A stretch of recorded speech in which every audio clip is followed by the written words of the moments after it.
Olá pessoal, tudo bem?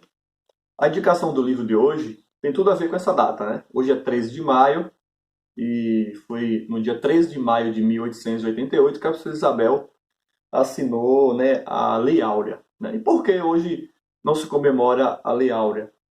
Eu acho que esse livro traz uma resposta interessante, né? Esse livro é Flores, Votos e Balas, de Ângela Alonso. A Ângela ela é uma socióloga da USP, professora na USP, e ela traz um estudo aqui aprofundado sobre o movimento abolicionista, né? A tese dela é que esse movimento abolicionista foi o primeiro grande movimento social brasileiro. Por quê? Porque ele agregou pessoas de vários grupos sociais no Brasil, aristocratas, políticos, classe média, enfim, de pessoas que lutaram contra a abolição. Então, foram 20 anos de luta, desde 1868, que é o ano que ela coloca como o primeiro que esse movimento se iniciou, e aí 20 anos lutando para que a abolição acabasse.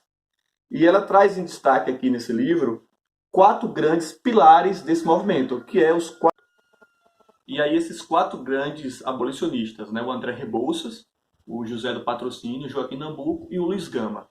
Cada um deles atuava em uma frente, né? O Luiz Gama, por exemplo, ele era advogado, ele utilizava a legítima defesa do escravo, por exemplo, quando ele atacava lá o seu senhor, o seu capataz, ele defendia essas pessoas. Então, é um livro muito interessante, traz como é que esse movimento se organizava.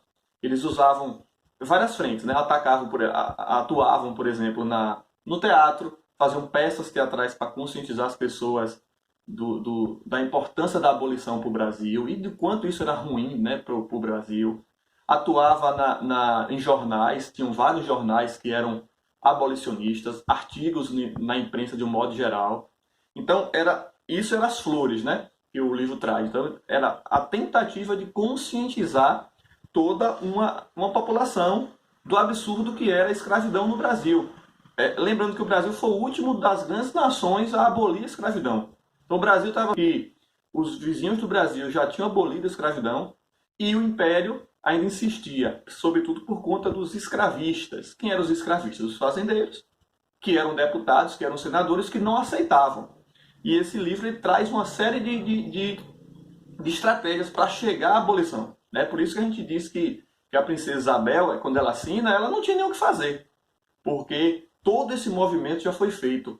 E algumas dessas estratégias, por exemplo, como a emenda Dantas, ou a reforma Dantas, ou o projeto Dantas, né? São essas três formas de ser conhecido, eles previam a abolição da escravidão, um salário mínimo para os ex-escravos e também distribuição de terras.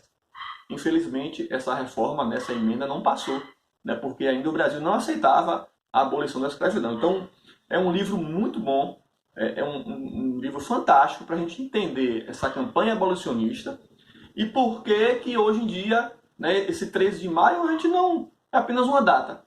Porque o mais importante foi o que os negros fizeram para acabar com a escravidão. Né? E não só negros, tinha também pessoas de brancos, tinha pessoas de outras etnias que ajudou também nessa campanha abolicionista. Mas, obviamente, esses quatro que eu falei, eles se destacaram nisso, né? No parlamento, na imprensa, além das sociedades emancipadoras.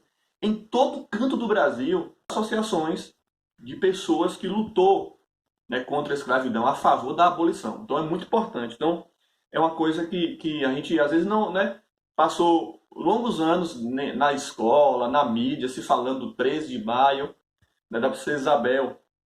Mas o fato é que quem fez a abolição de fato no Brasil foram todos esses agrupamentos de pessoas negras que estavam a favor da abolição. Né? Por isso que nos dias de hoje esse discurso do 13 de maio está um pouco esvaziado. E aí a indicação do livro Flores, Votos e Balas, da Ângela Alonso.